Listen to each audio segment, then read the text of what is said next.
Good morning, children. Today we will start the new chapter, Some Natural Phenomenon.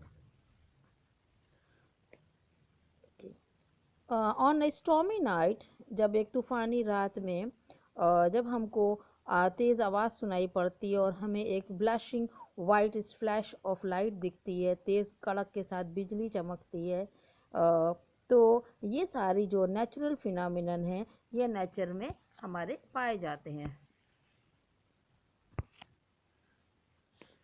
और कुछ दूसरे भी ऐसे नेचुरल फिनोमिनन हैं जैसे अर्थक्वेक है, सुनामी है और इट्सेट्रा। ये सारे जो नेचुरल फिनोमिनन है जो कि बाय नेचर कभी कभी किसी जगह पर दिखाई देते हैं। And the first is the sparks. Spark means चमक, light. Lightning is a sparking light that falls from the clouds towards the earth. Lightning जो है वो एक स्पार्क है लाइट की, जो कि आसमान से ज़मीन की तरफ, अर्थ की तरफ हमारे आती है। Uh thunderstorms light from the lightning, और ये जो गड़गड़ाहट है इसके साथ ये जो चमक है बिजली की, ये पैदा होती है। ये एक नेचुरल फिनोमिनन है और इस तरह के जो ये नेचुरल सीन है ये हमको रेनी क्लाउडी डे में नज़र आते हैं या दिखाई पड़ते हैं। Thunderstorms and the cyclones type climatic conditions in the atmosphere, ये जो इस तरह के जो थंडर स्टॉर्म्स है, जो गड़गड़ाहट के साथ जो तूफान आते हैं, और जो साइक्लोन्स हैं, ये सब हमारे क्लाइमेटिक कंडीशन के ऊपर डिपेंड करते हैं। So the lightning is an electrical spark causes by the accumulation of the charges in the clouds. और इस तरह के जो लाइटनिंग जो आसमान में होते हैं, इनके पीछे एक कारण ये है कि हमारे बादल में मौजूद जो चार्जेस हैं जो आपस में इकट्ठा होते हैं, और जब ये आपस में एक दूसरे के करीब आते हैं तो ये लाइट और गड़गड़ाहट को पैदा करते हैं। It is the most dangerous form of the electricity. ये इलेक्ट्रिसिटी का बहुत ही खतरनाक रूप है।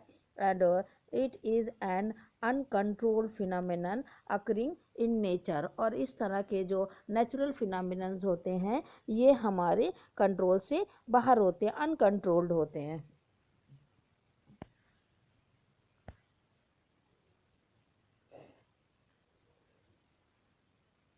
So the substance which acquire the property of the attraction when rubbed with another substance were said to be charged with electricity or have an electrified। और इस तरह के सब्सटेंस वो ऐसी वस्तु जो कि ये प्रॉपर्टी रखती है चार्ज के देने की या लेने की, उस तरह के चीज़ों को इलेक्ट्रीफाइड ऑब्जेक्ट के नाम से जाना जाता है।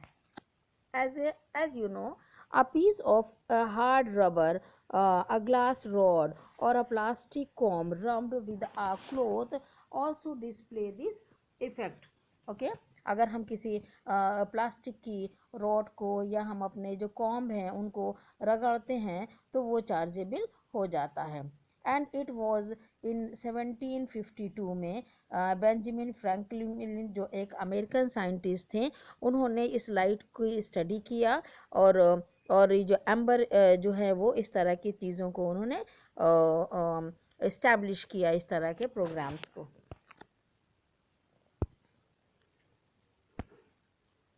Types of the electrical charges. okay, basically the two types of the electric charges, and that is the positive and negative charge।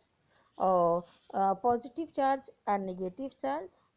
अगर हम लोग बात करें कि जब हमने एक ग्लास रॉड को जब हमने सिल्क के साथ रब किया है तो उसके कुछ इलेक्ट्रॉन्स कुछ जो चार्जेस हैं वो निकल के सिल्क थ्रेड में जाते हैं।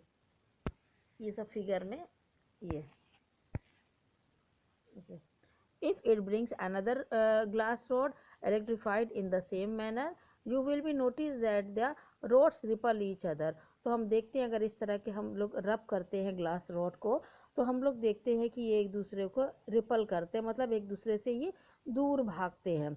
और इसका मतलब है कि दोनों में सेम चार्जेस हैं, सेम चार्ज जो होते हैं वो एक दूसरे को रिपल करते हैं, जबकि जो अपोजिट चार्ज होते हैं वो एक दूसरे को अट्रैक्ट करते हैं।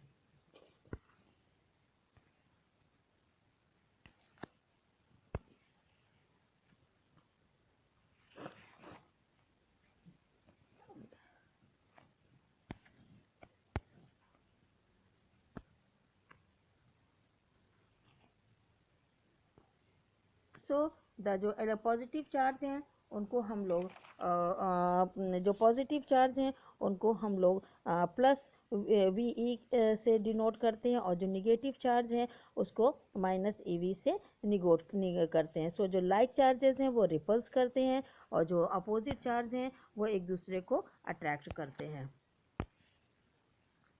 सो there are the